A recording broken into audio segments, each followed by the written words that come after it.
Nzanda pe à son âme, à ça la kisaki biso à solo na histoire à ça la kete, yep ko azalaki penza, moi na musée te, azalaki nde, moi na ya camarade ya musée, oyo na simaliwa tata na ye azalaki adopté na musée, na tango wana azalaki na kombo ya Hippolyte Kanambe, bana poto nyonso, bateya biso, tocha tembe, me bande ko na ye bando budeye.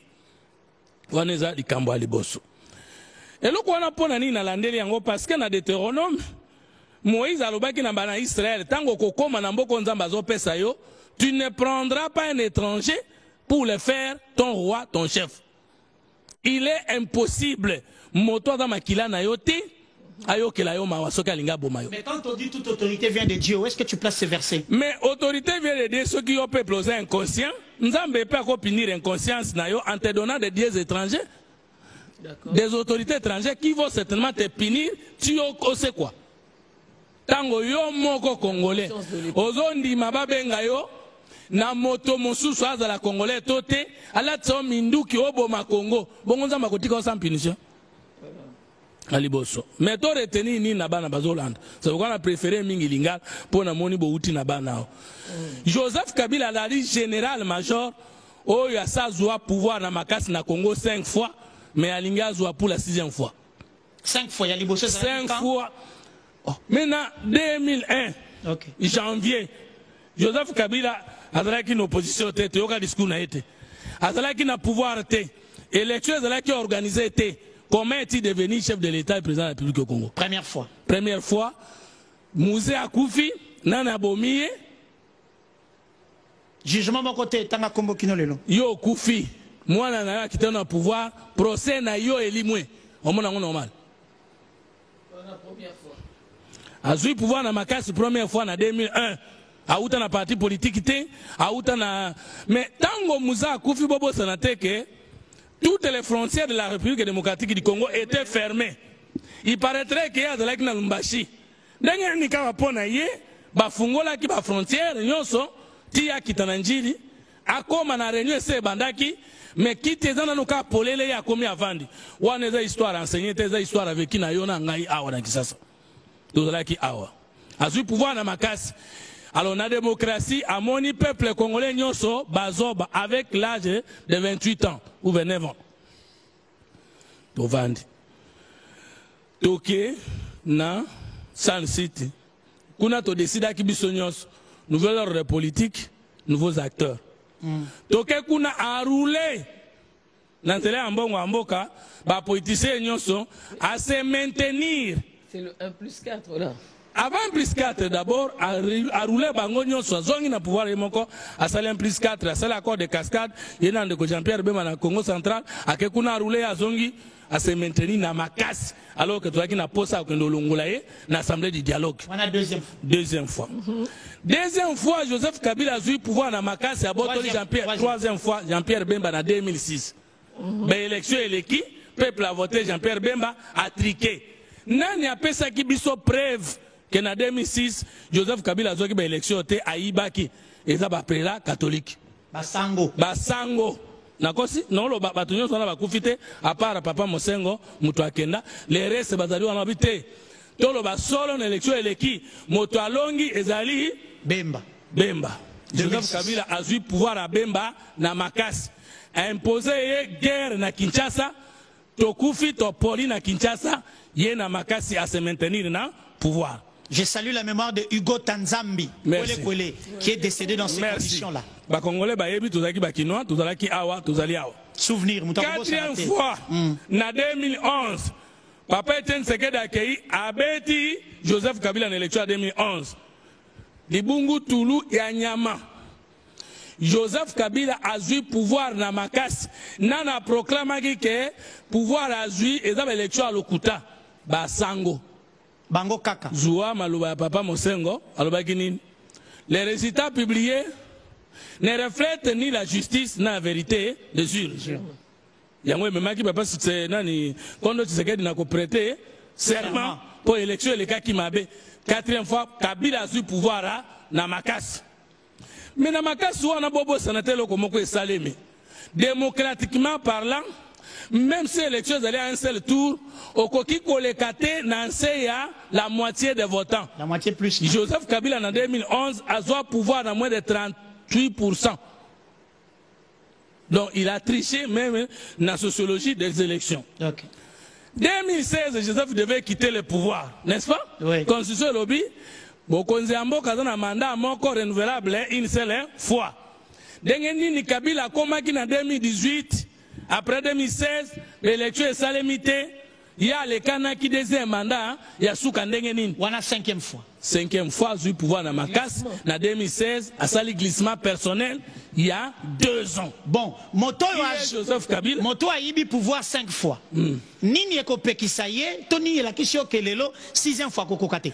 Ande motonyo sur la politique pe na mokili asala kadra na biloko misato. Tout le monde est trompé par les autres. Tout le monde trompe les autres, mais tout trompeur finit par se tromper en voulant tromper les autres. Yango balobaka na système politique ya monde entier. Bokonze bomaka, bokonzi yango moko. Donc, les germes à destruction à vie à moto. Il y a le système nyonso. C'est en lui. Et où takanayo moko. Okay. Kabila va échouer parce qu'il croit que le peuple congolais continuera à être trompé. À sa kosa, basi bakosa ye, etikali amikosa. Ndi azako mikosa. No, etikali amikosa, pe azako mikosa. Parce que lelo, la conscience collective, il y a lelo ezali ndenge moko tena conscience d'il y a 20 ans. En tout cas, c'est pas le cas parce que tozako tambola Congo mobimba. Ezaka po balobi, la vie humaine est sacrée, hein. Tozako telemela bato bazako boma. Pambate. Biso pe tokolinga te baboma biso. Tokolinga pe te to encourager baboma moto. Kasi les Congolais sont très énervés. Alors qui est Joseph Kabila na tango aza na pouvoir? Général major na pouvoir. Soki azalaki makila na ngana yo pe ayaki nde ko bundela Congo, mais tozo regretter te mabe mingi tozo kuta na armée na biso lelo. Première mission à Joseph Kabila, lorsqu'il arrive au pouvoir, c'est saccager l'armée nationale congolaise de la police. Koboma yango, na administration nango, koboma yango, na fond nango, koboma yango, na avenue nango, koboma yango, na unité de commandement, koboma yango, na uniforme à commandement, koboma yango, na équipement. C'est là ce qu'on a dit abomi. Abomi a remis tanga komi. James Kabarebe, o azali l'officier rwandais, il y a débatté. Na rébellion bango asala ki pona kolongola Mobutu, ba commissaire général major, pardon, chef d'état-major général. C'est-à-dire apesi rwandais intelligence nyos, sécurité nyos, secret nyos ya mboka. Tango siko Joseph Kabila atikali na armée na yo. Oslié abunde l'armée na yo, atika armée na yo na embargo. Or, étant général-major, il est censé connaître que embargo dans le colato, dans le ring, mais dans sous embargo, je n'ai jamais vu une armée puissante comme l'armée de la République démocratique du Congo. Parce que l'armée moko est banda au bunda embargo, dans le régime de notification, d'infiltration, avec brassage et mixage. Mais bazo tenir. Même l'armée des États-Unis, cause à makasi ne wanate. Parce que brassage, mixage, ils ont déjà poison l'armée. Et comme ils l'armée. Zoa sikoyo trahison avec des officiers étrangers. Au Kobunda ndengenini, mais bas soda Congo babundak. Zoa Joseph Kabila signe accord avec CNDP. Bokokama makambo Kabila sali. Accord de paix entre le gouvernement et le Congrès national pour la défense du peuple, CNDP. Goma le 23 mars 2009. Non seulement que Kabila a kosala likambo ya kopesa bango ba grade militaire et consort, Kabila a dédoublé armée, a dédoublé police. Et comment mis d'accord? Et comment mis accord? Article 4, alinéa B. Le gouvernement s'engage à créer une structure ministérielle responsable à la fois de la sécurité intérieure, des affaires locales et de la réconciliation. Ministère intérieur et Zalaka. Mais l'accord il y a que signé na CNDP andimi ko créer ministère mosus alors qu'il y a le gouvernement provincial ceux qui balingi dans le ministère provincial de la sécurité basali ministère a créé ka pesa ka CNDP importance dans la kinini dédoublement de la police alors que la police nationale est elle n'est pas décentralisée. L'armée n'est pas décentralisée. Okay. Kabila avait décentralisé, contrairement à la constitution, la police nationale congolaise. Très bien. Donc, il y a un document d'arrangement au Basalaki na CNDP. Donc, déjà, na Est, qui m'est dans la tête parce qu'il y avait une police spécialisée au Yapesa qui n'a pas rendu Kuna. Article Ami Bali pour comprendre que ça les maquille. À défaut de créer un ministère spécifique, toutes les matières suspensionnées devront faire l'objet d'une prise en compte claire dans la définition des attributions des mêmes ministères. On ne comprend pas. Article 5.d. Les partis conviennent du principe de la création d'une police de proximité, attendue comme branche de la police nationale congolaise. Branche. Et là, qu'on a décentralisé, mais pour créer les sous branches décentralisées pour répondre aux exigences de Kagame. Général-major au pouvoir qui a saccagé la sécurité de son pays. Donc, qui est Kabila pour la Congolais, même pour les générations futures, à Tokufa Tokenda, Bobo Sanate. Motumo, Kotata, Mobutu, Aboma, Bonsomi, Nayote, Koleka Kabila. Après avoir pris le pouvoir par la force, 5 fois. Pour la 6e fois. Il se trompe. Article 12.8. Général-major. Les partis conviennent de la reconnaissance formelle des grades et des ex-éléments CNDP, aussi bien dans la police nationale congolaise que dans les phares DC. Ok. Bazalaki ndebe rébellion. Bazwaki police wapi. Pour rébellion dans les bateaux asumi minduki bako isabokonzi. Ko ba policier o ya CNDP, ya kota na police non ba utapi. Et puis sans ordre de bataille. Parce que pour muto ko mana grade ya général, eza soit asali ba école spécialisée ou bien ba ordre de bataille na ça dit ba si ba pesa lokola mamandunda la, lokola bauma, lokola mbuza mabe, ba si ba tinda yo ko kamba bitumba oso olonga nde ba mataka na grade. Mais grade militaire o mutamataka 10 ans, 15 ans muke Yé a lobby boy CNDP na liste na yo.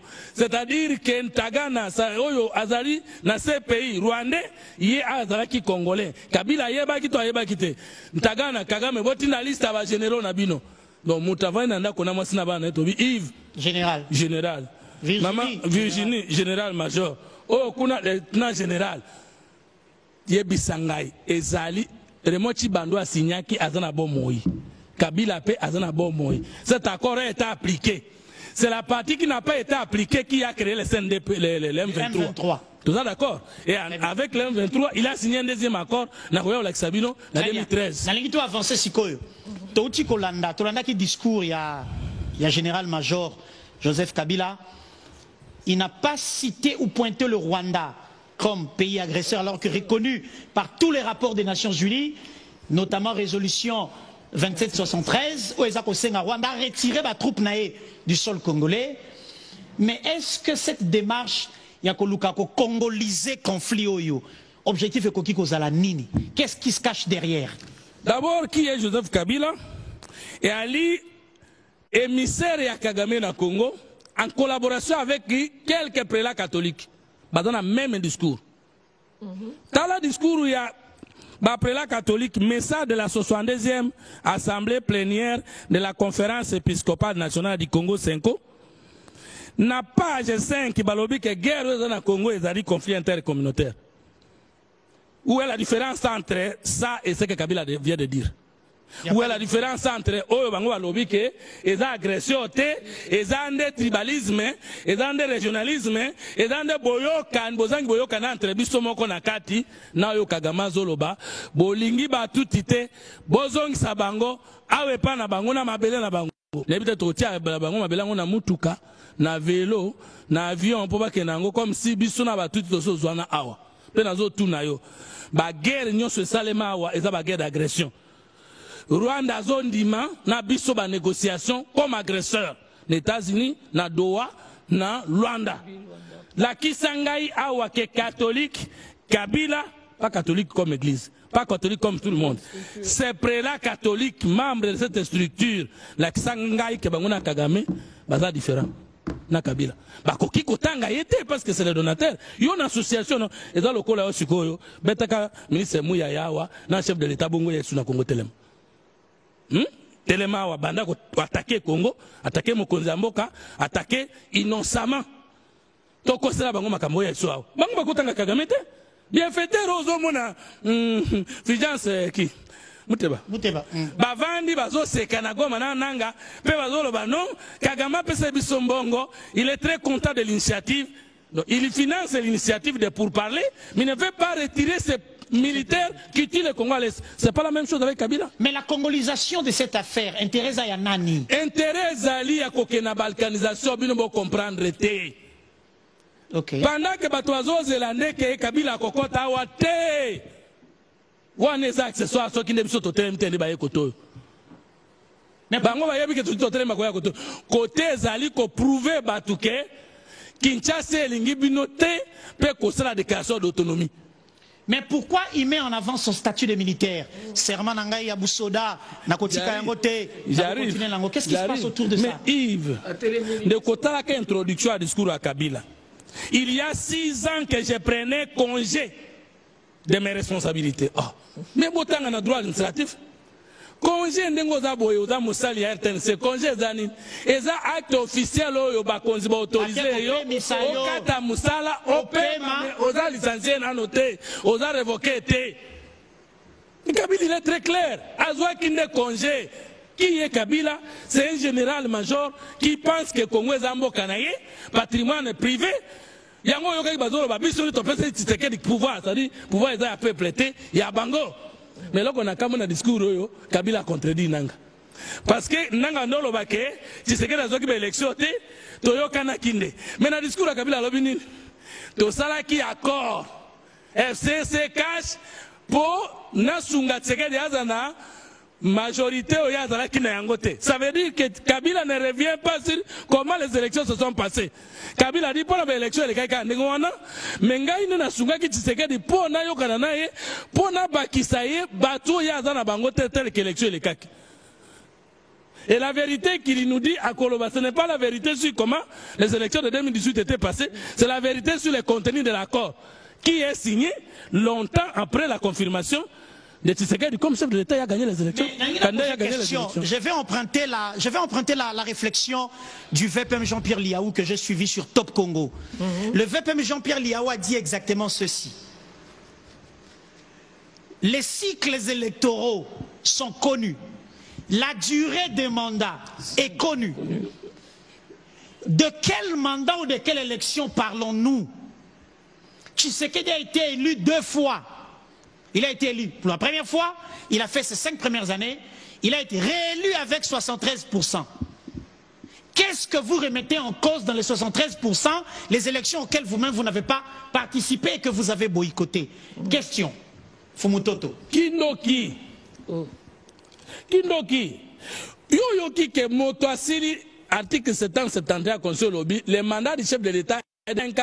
Il fois. Asali mandat liboso, il y a le Kouta pont, il y a Mibale pont, mais il dit qu'il y a un congé.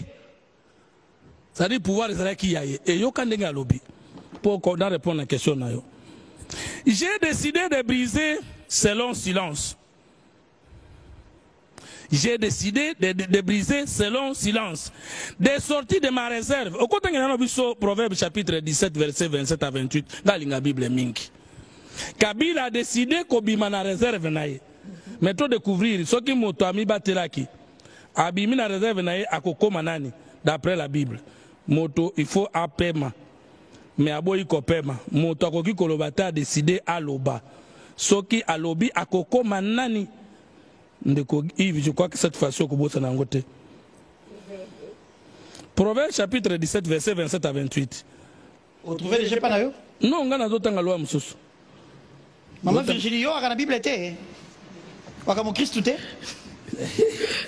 Alors, mon Christ, Proverbe La Bible est proverbe combien? Chapitre 17, verset 27 à 28. Proverbe 17, 27, 28.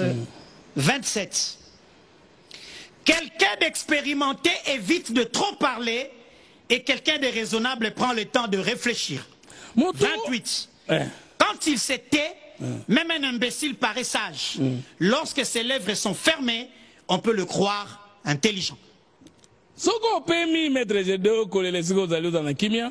Ce qu'on peut mettre au Kogobimamo, même ce qu'on a dit Zoba. Kabila, il fallait qu'à continuer qui recteur à l'université à 40.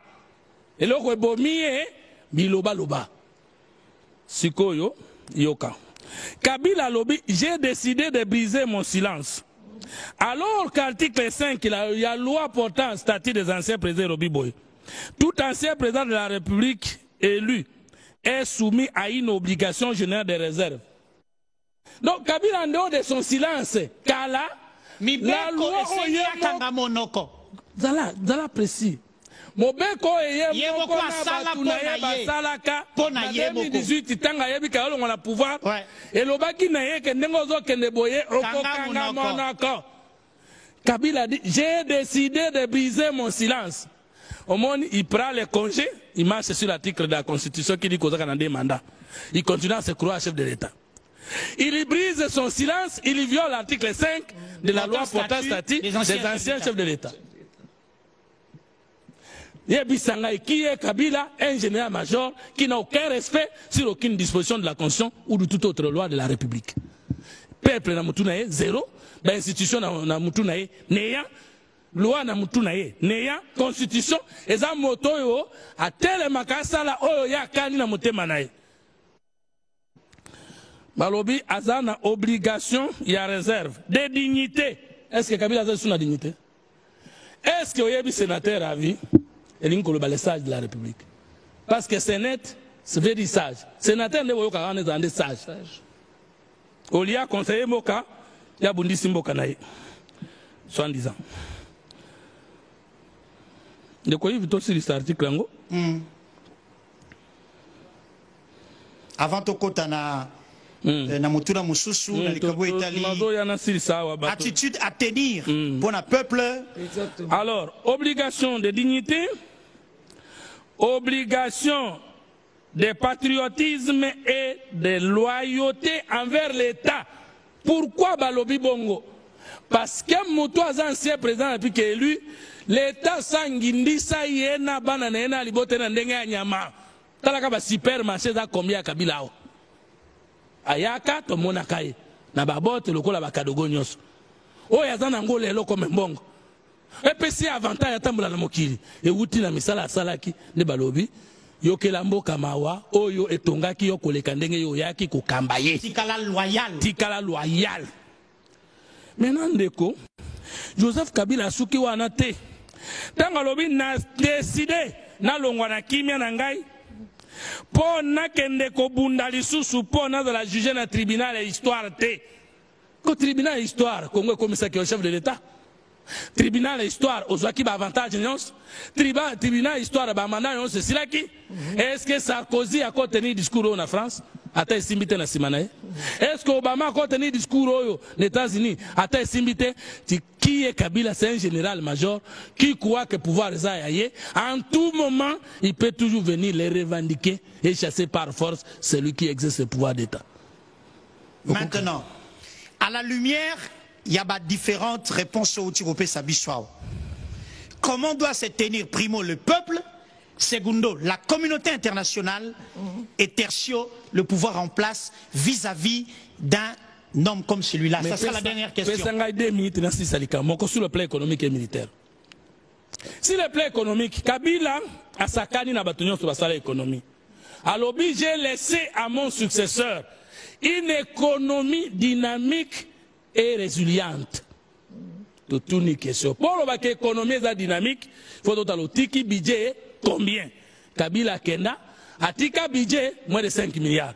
Malobi, si c'est que dans Matisse Mbongwebere, pour la réforme à code minier, forestier et consorts. Mais il y a une réforme depuis 2002 jusqu'à 2018. Pour la nini yo moko ko matisa budget wana te pendant 6 ans. Yami bale pour yeba que économie en mboka ezo kende bien. Deuxième agrégat ezali nini ezali réserve d'échange. Mbongo yo la kisina mokili ko yebi ko batela mbongo na yo po bato na mbongo ba déficit yo. Ya tiki moins de 800 millions de dollars. Tshisekedi alors que la moyenne africaine la moyenne mondiale pour les pays en voie de développement ou sous-développés c'est 2,5 milliards. Tshisekedi a même biso na 3,5 milliards. Maintenant, tout ça, j'ai 4 milliards et demi. Il y a une réserve, ouais. Troisième chose, pour en tout cas, moto a tique économie dynamique, et ali dépôt bancaire. C'est-à-dire pas la bancarisation du salaire, mais la bancarisation de l'économie. Kabila a tika combien de la bancarisation de l'économie? Pour salaire, nayo a taba foutu un numéro bancaire, avec bimeye pas nayo, et de la banque. Bancariser, ça veut dire, ba foutu dans la banque, ko pesa yo nyongo, pour investir, otongela taba nandako. Yebisanga fonctionner à l'État, nani, na mbungo mukeba foutu moins de $300, et qu'on permette à des familles pas dans la crédibilité. Pour y avoir l'économie et mata, il faut banque agricole et zala. Kabila tika ki banque agricole bonne. Il faut pas banque de développement et zala. Atika ki ango bonne. Il a laissé le Congo avec des banques commerciales qui dirait ce ne sont pas des banques des Congolais. Kabila atika ki biso na taux de change nini. Boya baketa Kabila comme na pouvoir, un dollar avec na 450 francs. Kabila longo na pouvoir, un dollar comme na 16 000. Ndenge mbongo mataki na tango ya Kabila 5 eleki fois 100 ndenge matimu ke na tango ya Tshisekedi. Kabila c'est ce général major qui croit qu'au Congolais tout ce que au Congo batonso batanga bazaba zoba ako bombarder ba discours ndenge alingi.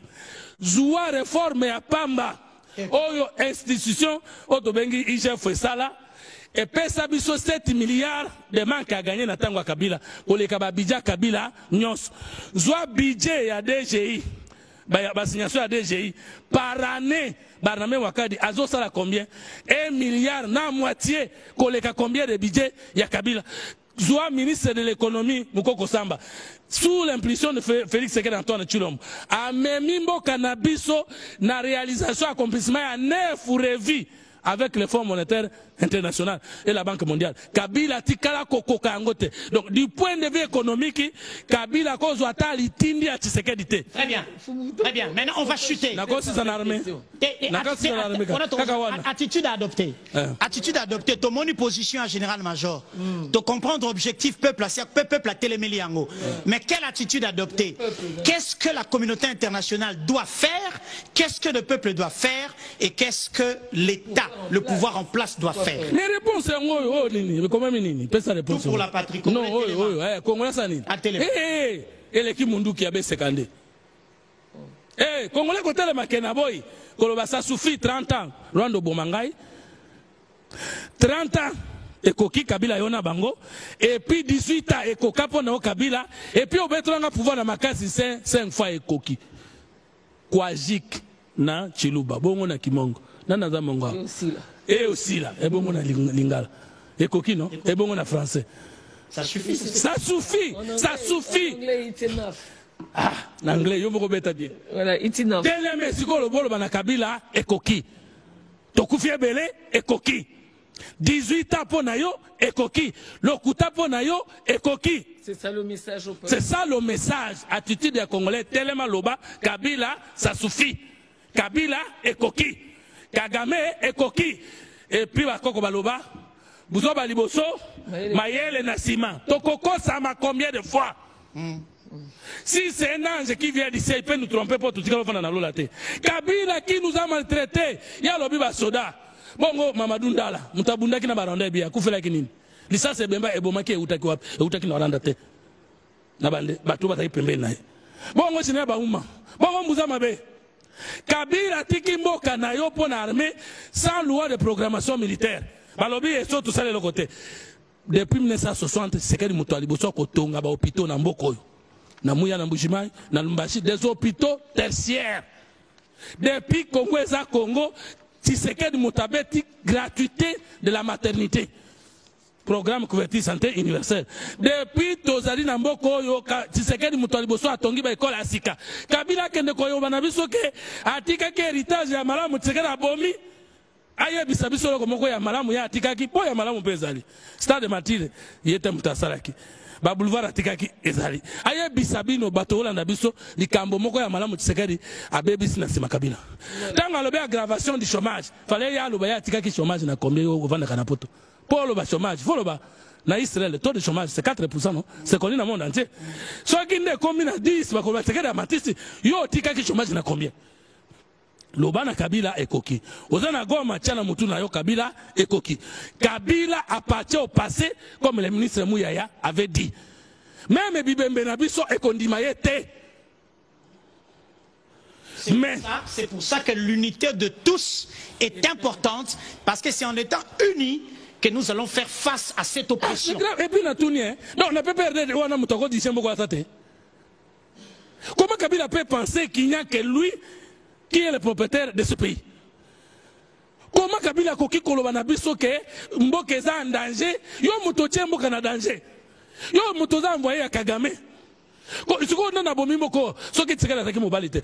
Yo soda okute armée Mobutu ekomi mikolo. Osa recrutement te. Tshisekedi akomi a recruter armée, a recruter la police.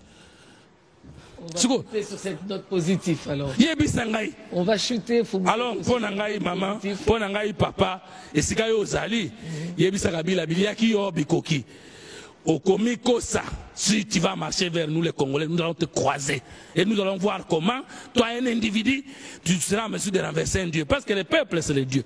Voilà. Balonga Kanzambe te Kabila Tokolonga yo. Vox Populis, Vox Dei, comme on le dit, la voix du peuple, c'est la voix de Dieu. Merci infiniment à Fumutoto et Yves Abdallah. Pourquoi nous faisons cet exercice? Voilà. Parce que, côté les missa congolais, alite koya koningisho na kiti siko fandi. Les ali kopé c'est le maximum d'informations. Autant aussi si koyoka biso lobi iyo na mainauti koyoka talanzela kolanda yangoyo. Moto moko ti azali na droit. Il y a qu'à décider sur l'avenir yangai na yo peuple, surtout que azali ko sangana ba bazali ko boma ko tangisa makila. Tshisekedi ya koleka lobby, mboka yo ko tikala yangai ya yo na ya Tshisekedi, na ya ye Kabila comme citoyen. Kasi soki moto ya ko brandir pété na ya général et major. Pour rappeler na biso ete o na sala kakala, nazali capable ya ko rééditer exploit wana pour na traumatiser bino. Et c'est biso queava postuler à Longwa ki soda. Après 2006, parce que avant Mouta postulé na CENI, Soda a postulé. Même fonctionnaire, il faut démissionner. Même mandataire, il faut démissionner. Il y a renoncé à na statut à Soda. Depuis 2006, il y a Bissibiso qui est à gérer Bissoana. Ana Soda. Malgré que tu as tabilamba, mensonge d'État. Maintenant, vous voulez rentrer pour nous mentir encore davantage. Vous bossez à Kinini, vous bossez au Lingo Yakosoa. Voilà, alors, fidèle téléspectateur, Yves, t'avais fini. Voilà, je disais que nous avons besoin de l'unité. Motomo côté ya azwa, frustration personnelle, ala tisango mu Congo, ala tisango mu Swahili, ala tisango Luba, ala tisango Munyamulenge, ala tisango Tutsi congolais. Chacun portera sa propre charge devant l'histoire. Oui, ça c'est Motonyo sokoya ko yebisa congolais, nini na salakio, limbi sangai. Motora mokumba na ye ndeko congolais na Goma na Bukavu moto alati sa mokumba na ye te asilikele nini yo yebite atomokela nini yo yebite akoti sa yo na likambo na ye te. Chacun portera sa propre charge. Galates 6:5. Voilà, au Congolais faut comme manango penza. Faut comme manango pour Congo c'est le côté yo banyo kanela Congo. Chacun portera sa propre charge face à l'histoire, fidèles téléspectateurs. Je dis toujours que nous allons nous séparer avec vous, évidemment. Si Dieu nous prête vie, nous allons vous retrouver encore sur la radio-télévision nationale congolaise et toujours avec ce même élan patriotique. C'est au nom de toute l'équipe technique que nous vous disons merci et à très bientôt.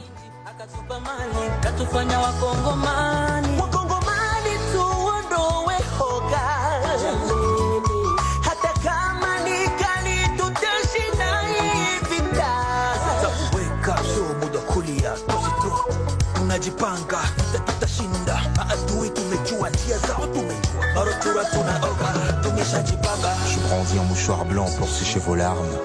L'espoir rebondit quand on sait quand le peut. La colombe recoule et se taisent les armes. La larme éteint la braise et coule sur le feu.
Sur la partie est du Congo, sa lumière sont les étoiles qui rendaient mon pays si beau.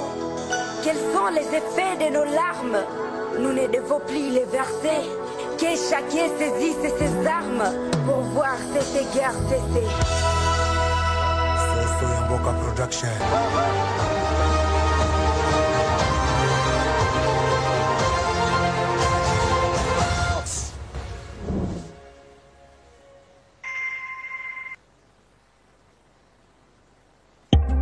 À l'ère du numérique, la communication demeure encore au centre de la vie. La radio-télévision nationale congolaise reste le vecteur de l'unité nationale.